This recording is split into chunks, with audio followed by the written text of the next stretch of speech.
an iPod, a phone, and an internet communicator. An iPod, a phone. Are you getting it? iPhone. இந்த லைனப்ப பாருங்க, இது வரைக்கும் மொத்தமா எவ்வளோ ஐபோன்ஸ் லான்ச் பண்ணிருக்காங்களோ எல்லா ஐபோனுமே இந்த லிஸ்ட்ல இருக்கு. ஆனா வளர்ச்சி எந்த அளவுக்கு இருந்தாலுமே நம்ம இப்ப பார்க்க போறது இந்த லிஸ்ட்லயே ஃபர்ஸ்ட் இருக்கக்கூடியது. அதாவது இந்த லிஸ்டையே ஆரம்பிச்ச அந்த ஐபோன் தான் iPhone 1. 2007ல அபிஷியலி ஆப்பிள் லான்ச் பண்ண அவங்களுடைய முதல் ஐபோனை தான் இந்த வீடியோல பார்க்க போறோம்.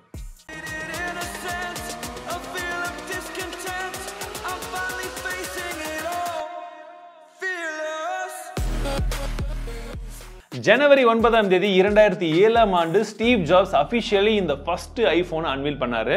அதுல இருந்து ஒரு சில மாதங்கள் கழித்து ஃபர்ஸ்ட் சேல் வந்து ஆரம்பிச்சது. இது ஜூன் 29, 2007ஆம் ஆண்டு. அண்ட் இதோட பிரைசிங் என்ன தெரியுமா? அபிஷியலி ஃபர்ஸ்ட் ஐபோனுடைய ஓபன் சேல் யூஎஸ்ல நடந்தது பாத்தீங்களா, அதோட பிரைசிங் $600. இந்த போனை லான்ச் பண்ணதுக்கு அப்புறமா காம்படிஷன்ல இருக்கக்கூடிய மத்த பிராண்ட் எல்லாம் இதை பார்த்து பயங்கரமா சிரிச்சாங்க. இதெல்லாம் ஒரு போன் லான்ச் பண்றாங்க, அதுவும் இந்த பிரைசிங்ல லான்ச் பண்றாங்கன்னு சிரிச்சாங்க. பட் இந்த போன் ஸ்மார்ட் போன் இண்டஸ்ட்ரியே சும்மா தலையில திருப்பி போட்டுச்சு அப்படின்னு சொல்லும் ஒரு மிகப்பெரிய ரெவல்யூஷனை வந்து ஏற்படுச்சு. ரீசெண்டா iPhone 1 உடைய சீல்டு பேக்க பல லட்சம் ரூபாய் கொடுத்து பல பேர் வந்து வாங்கியிருக்காங்க. பட் நான் வந்து என்னால முடிஞ்சது, நான் டெல்லி போனப்போ வாடகைக்கு எடுத்து ஒரு ஷார்ட்ஸ் மட்டும் பண்ணியிருந்தேன். நிறைய பேர் வந்து வாவ் சூப்பர் ப்ரோ, முடிஞ்சா ஒரு டெடிகேட்டட் வீடியோ போடுங்கன்னு சொல்லி கேட்டீங்க. டிடி ஃபேமிலி கேட்டுட்டு ட்ரை பண்ணாம இருந்தா நல்லா இருக்குமா? சோ போன் இப்ப கையில வந்தாச்சு. சோ இந்த போனை இப்ப நம்ம பண்ணா நமக்கு யாருக்காச்சும் யூஸ்ஃபுல்லா இருக்கான்னு கேட்டீங்கன்னா அந்த ஆங்கிள்லயே பார்க்க கூடாதுங்க. ஏன்னா இந்த ஐபோன் அப்படின்றது ஒரு மிகப்பெரிய டெக் வைப். அந்த வைப் இருக்கு பாத்தீங்களா, ஒரு சந்தோஷம், தெரிஞ்சுக்கிறது, பார்க்கறது, இதை பத்தி பேசுறது, இப்ப நான் கையில ஹோல்ட் பண்றது எல்லாமே வந்து ஒரு மிகப்பெரிய பாசிட்டிவான ஒரு வைப் வந்து கொடுக்குது. அதை தான் உங்ககிட்டயும் ஷேர் பண்ண போறேன். இது வந்து புத்தம் புதிய போன் கிடையாது, எனக்கு செகண்ட் ஹேண்ட்ல தான் வந்து கிடைச்சது. பல விதமான ஸ்கிராச்சஸ், பல இன்னல்களையும் தாண்டி தான் இது என் கையில வந்து கிடைச்சிருக்கு. பட் இதுல வந்து பாத்தீங்கன்னா ஆப்பிள் லோகோ கொடுத்துருக்காங்க. இன்னைக்கு தேதி வரைக்கும் மாறாத ஒரு விஷயத்துல இது ஒண்ணு. அண்ட் இன்னொரு விஷயமும் மாறாம இருக்கு. தெரிஞ்சதுன்னா கமெண்ட் செக்ஷன்ல சொல்லுங்க, இல்லாட்டி நான் வீடியோ போக போக என்னன்னு சொல்றேன். சரியா? அண்ட் கீழே பாத்தீங்கன்னா ஐபோன் அப்படின்னு சொல்லி நல்லா பெருசா வந்து போட்டிருக்காங்க. இது எத்தனை ஜிபி வேரியன்ட் அப்படின்னு வந்து போட்டிருக்காங்க. அண்ட் இது வந்து பாத்தீங்கன்னா ஒரு போல்டான ஒரு டிசைன், ரெண்டு கலர் பேட்டர்னோட ஒரு டிசைன் வந்து இருக்கு. மேல வந்து அலுமினியம், கீழே வந்து பிளாஸ்டிக். சோ இந்த இடத்துல தான் வந்து பாத்தீங்கன்னா நம்மளுடைய ஆண்டனா பேண்ட்ஸ் எல்லாமே வந்து இருக்கும். சோ அந்த மாதிரி ஒரு போல்டான டிசைன் வந்து கொடுத்திருக்காங்க. சோ ஃபர்ஸ்ட் டைம் இத பூட் பண்ணிடலாம். பவர் பட்டன் மேல இருக்கு. ஆன் ஆகும்போதே பாத்தீங்கன்னா ஆப்பிள் லோகோ இந்த மாதிரி தான் வந்து நமக்கு தெரியுது. இது ஒரு பெரிய டிஸ்ப்ளே. நீங்க என்ன கேக்குறீங்கன்னு புரியுது ப்ரோ, கைக்குள்ள ஒரு போனை வச்சு இது போய் பெரிய டிஸ்ப்ளேன்னு சொல்றீங்களேன்னு கேக்குறது எனக்கு புரியுது. பட் இது ஒரு பெரிய டிஸ்ப்ளே நான் சொல்லலைங்க. Just make a giant screen. A giant screen.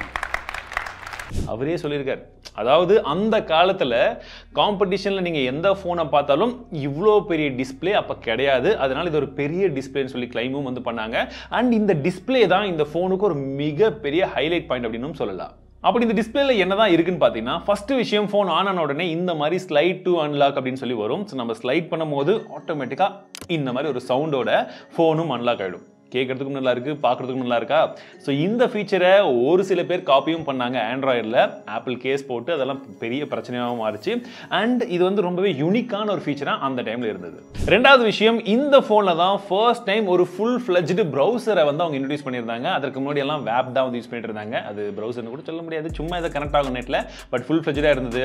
நீங்கள் ஸ்க்ரோல் பண்ணலாம். மல்டி டச்சை ஃபர்ஸ்ட் டைம் இன்ட்ரடியூஸ் பண்ணது இந்த ஐஃபோனில் தான். இதுக்கு முன்னாடி டச் ஸ்க்ரீன் ஃபோனே இல்லையான்னு கேட்டிங்கன்னா இருந்தது. 1992லயே IBM ஒரு ஃபோனை லான்ச் பண்ணியிருந்தாங்க.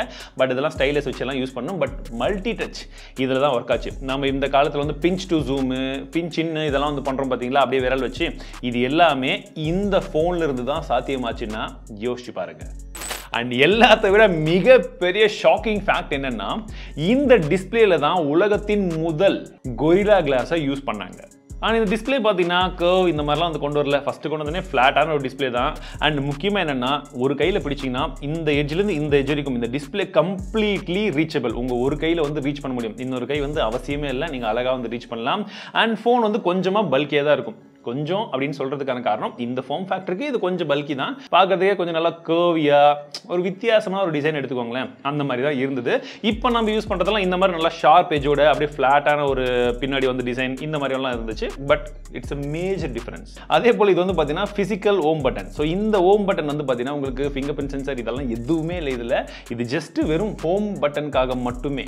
இந்த டிஸ்பிளேவை நீங்க க்ளோஸரா பார்க்கும்போது உங்களுக்கு பிக்சல்ஸ் எல்லாம் நல்லாவே வந்து தெரியும். ஏன்னா இதுல பிக்சல்ஸ் வந்து பயங்கரமா கொடுத்து பயங்கர ரெசல்யூஷன்லாம் வந்து கிடையாது. பார்க்கும்போது நல்லா இருந்ததா இந்த அளவுக்கு தான் வந்து கொடுத்துருந்தாங்க. ஸோ அது வந்து இருந்தது. பட் பிரைட்னஸ் நல்லாவே இருந்தது. ஈவன் இன்னைக்கு பார்க்கும்போது கூட எனக்கு பிரைட்னஸ் நல்லாவே இருக்கு அப்படின்னு சொல்லலாம். இன்னைக்கு ரேஞ்சில் நமக்கு வந்து ஓரளவுக்கு பட்ஜெட் செக்மெண்ட்ல வரதுடைய பிரைட்னஸே அந்த அளவுக்கு நல்லா இருக்கிறது இல்லை. இந்த கம்மி வழியில் 6000 7000. பட் இதெல்லாம் பார்த்தீங்கன்னா 15 வருஷத்துக்கு முன்னாடி வந்த ஸ்மார்ட் போன்ல பிரைட்னஸ் இன்னைக்கு தேதியிலுமே யூஸ் பண்ற அளவுக்கு நல்லாவே கொடுத்துருக்காங்க.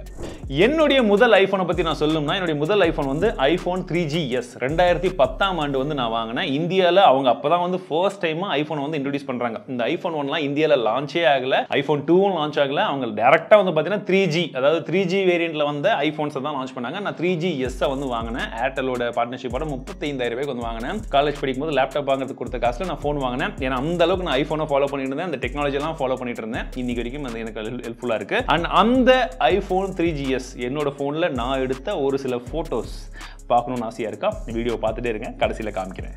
இன்னைக்கு தேதியில என்னதான் இவ்வளோ பெரிய ஐபோனை நம்ம யூஸ் பண்ணாலும் ஆரம்பிச்சது இங்க தானே. நான் இப்போ ரெண்டுத்துக்குமே சைட் பை சைடு காமிக்கிறேன். ஏன்னா ஆரம்பிச்சது இங்க. இப்போ இருக்கக்கூடிய 14 Pro Max இருக்கிறதுலே biggest better best smart phone அப்படின்னா இதை சொல்றாங்க.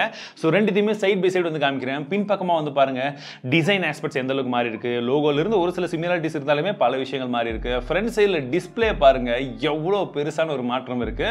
பட் எப்படி சுத்தி பார்த்தாலுமே ஒரு விஷயம் நீங்க நோட்டீஸ் பண்ணியிருந்திருக்கலாம், அந்த iOS.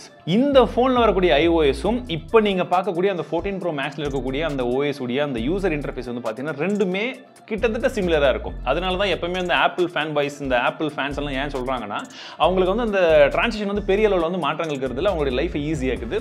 ஸோ பார்க்கறதுக்கும் அது சீம்லெஸ்ஸாகவும் இருக்கு. இந்த பவர் பட்டனே தான் லாக் ஆகும், ஒர்க் ஆகும். பட் இந்த இடத்துல வந்து எனக்கு இந்த பட்டன் ஒர்க் ஆகல செகண்ட் ஹேண்ட்ன்றதுனால. பட் இதை வந்து iPhone 6ல வந்து அவங்க மாற்ற ஆரம்பிச்சிட்டாங்க. இதுக்கு அடுத்தபடியாக வந்து பார்த்தீங்கன்னா உங்களுக்கு கடைசி வரைக்கும் இன்னைக்கு தேதி வரைக்கும் ஆரம்ப காலத்துல இருந்து இவங்க மாத்தாத ஒரு விஷயம் இருக்குன்னு சொன்னேன் இல்லையா, அது எதுனா இந்த மியூட் சுவிட்ச். யாரெல்லாம் கரெக்டாக கெஸ் பண்ணீங்க லைக் பண்ணிக்கோங்க, நானும் லைக் பண்ணுறேன். ஸோ இந்த மியூட் சுவிட்ச் வந்து பார்த்தீங்கன்னா iPhone 1ல இருந்து இன்னைக்கு இருக்கக்கூடிய இந்த 14 Pro Maxல கூட இந்த மியூட் சுவிட்ச் வந்து வச்சிருக்காங்க. அண்ட் ஆண்ட்ராய்டில் ஒரு சில கம்பெனிஸ் ஒரு கம்பெனி மட்டும் தான் அதை யூஸ் பண்ணாங்க, வைக்கிறாங்க, எடுக்கிறாங்க. பட் ஸ்டில் அன்னிலிருந்து இன்னைக்கு வரைக்கும் இது எனக்கு பிடிச்ச ஒரு விஷயம். ஸ்பெக் அப்படின்னு பார்க்கும்போது இந்த போனை வந்து அவங்க லான்ச் பண்ணும்போது ஸ்பெக்கை வச்சு லான்ச் பண்ண கிடையாது. அண்ட் பல பேருக்கு வந்து இந்த ஸ்பெக்கை பார்க்கணுன்ற அவசியமும் இல்லை. ஏன்னா இது வந்து ஒரு புது எக்ஸ்பீரியன்ஸ், புது ரெவல்யூஷன். அதுக்குள்ள போனா போதும், அதை பார்க்கறதே வியப்பா வந்து இருந்துச்சு அப்படின்னு சொல்லலாம். ஏன்னா அது வரைக்கும் அந்த மாதிரி ஒரு விஷயத்தை பார்த்ததில்லை. அதனால பட் இருந்தாலும் இதுல என்னென்ன விஷயங்கள் வந்ததுன்னு சொல்றேன், நம்ம தெரிஞ்சுக்கலாம். 128 MBக்கான ரேமை கொடுத்துருக்காங்க. கரெக்டாக தான் கேட்குறீங்க, MB. இதெல்லாம் கேள்விப்பட்டு ரொம்ப நாள் ஆயிடுச்சு நமக்கு. பட் அதுதான் இருக்கு. அண்ட் ஸ்டோரேஜை பொறுத்த வரைக்கும் 4GBக்கான ஸ்டோரேஜ் கொடுத்துருக்காங்க. இது பேஸ் வேரியன்ட்ல வந்தது. ஆனால் இன்னைக்கெல்லாம் 64 128 தான் பேஸாவே மாறிடுச்சு. ஜிபி நான் சொல்றது. அண்ட் ப்ராசஸர் சாம்சங் உடைய ஒரு ப்ராசஸர் தான் இவங்க இந்த ஐபோன்ல யூஸ் பண்ண ஆரம்பிச்சாங்க. அனைத்தையும் விட மிக முக்கியமான விஷயம் என்னன்னா இந்த ஐபோன்ல 3.5mm ஜாக் இங்க இருக்கு. அதுவும் வந்து பாத்தீங்கன்னா நார்மலா கிடையாது, நல்ல ஒரு வளைவா ஒரு குழியோட அப்படியே பயங்கரமா அந்த டிசைன் பண்ணி வந்து கொடுத்துருந்தாங்க. ஸோ இந்த 3.5mm ஜாக் வந்து பாத்தீங்கன்னா 2016ஆம் ஆண்டு வந்த iPhone 7ல இருந்து தூக்கிட்டாங்க. அதுக்கப்புறம் எந்த அளவுக்கு லாபம் வருதுன்னு நமக்கும் தெரியும். ஸோ அந்த மாதிரி விஷயங்கள். ஸோ இதுதான் இந்த விண்டேஜ் போன்ல என்ன ஒரு விஷயம்னா குவாலிட்டியா இருக்கட்டும், தேவையான விஷயங்கள், மக்களுக்கு வேணுன்ற விஷயங்கள் எல்லாம் மேக்ஸிமம் கொடுத்துருப்பாங்க. அதுல இது ரொம்ப முக்கியமான ஒரு விஷயம். கேமரான்னு பாத்தீங்கன்னா பின்பக்கமா இது வந்து பாத்தீங்கன்னா டிசைன் கிடையாது, camera 2 மெகாபிக்சலுக்கான VGA camera. Camera samples இந்த போன்ல எடுத்தது எப்படி இருக்குன்னு பாருங்க. அண்ட் இந்த போன்ல எடுத்துட்டு நம்ம வந்து iPhone 14 Pro Max இன்னைக்கு தேதியில இவங்க எவ்வளோ தூரம் வந்திருக்காங்க கேமராவை பொறுத்திருக்கும் அப்படின்னு சொல்லி ரெண்டுத்தையுமே சைட் பை சைடும் காமிக்கிறேன், எப்படி இருக்குன்றத பாருங்க. உழுதுச்சு. செல்ஃபி எல்லாம் எடுக்கணும்னா இப்படி தான் வச்சு எடுக்கணும். ஏன்னா செல்ஃபி கேமரான்றது இதில் கிடையாது. அந்த காலத்தில் செல்ஃபின்ற ஒரு விஷயமே இல்லாமல் இருந்துச்சு, போக போக தான் வர ஆரம்பிச்சிச்சு. ஸோ இவங்க ஃப்ரண்ட் ஃபேசிங் கேமரான்றதே கிடையாது. நான் என்னுடைய 3GSல கூட வந்து பார்த்தீங்கன்னா மேக்ஸிமம் எடுத்த ஃபோட்டோலாம் இப்படி தான் சாம்பிள் பார்ப்பீங்கல்ல, அதில் கொஞ்சம் ஃபன்னியான இமேஜஸ் எல்லாம் வரும் பாருங்க. ஃபன்னி இதில் iOS வந்து பார்த்தீங்கன்னா 3.1.3 வரைக்கும் இருக்கு. இன்னைக்கு வரைக்கும் ஓரளவுக்கு ஸ்டேபிளாக ஒர்க் ஆகிட்டு இருக்கு. ஸ்லோவாக இருந்தாலுமே ஸ்டேபிளாக ஒர்க் ஆகிட்டு இருக்கு. ஸோ இதுதான் ஆப்பிளோட ஒரு மிகப்பெரிய ப்ளஸ். அவங்க ஆரம்பிச்சதுலேருந்து இன்னைக்கு வரைக்கும் அவங்க ஃபாலோ பண்ணுற இன்னொரு முக்கியமான விஷயம் இது. இந்த போன்ல பேட்டரி எவ்வளவு இருக்கும் கெஸ் பண்ண முடியுமா? 1400 mAhக்கான பேட்டரி, அவ்வளவுதான். அண்ட் இதை சார்ஜ் பண்ணுறதுக்கு பாக்ஸில் அவங்க அப்போ சார்ஜர்லாம் கொடுத்துருந்தாங்க. எங்கிட்ட பாக்ஸ் கிடைக்கல, ஃபோன் மட்டும் தான் கிடைச்சது. அதில் 5 வாட்கான சார்ஜர் கொடுத்துருந்தாங்க.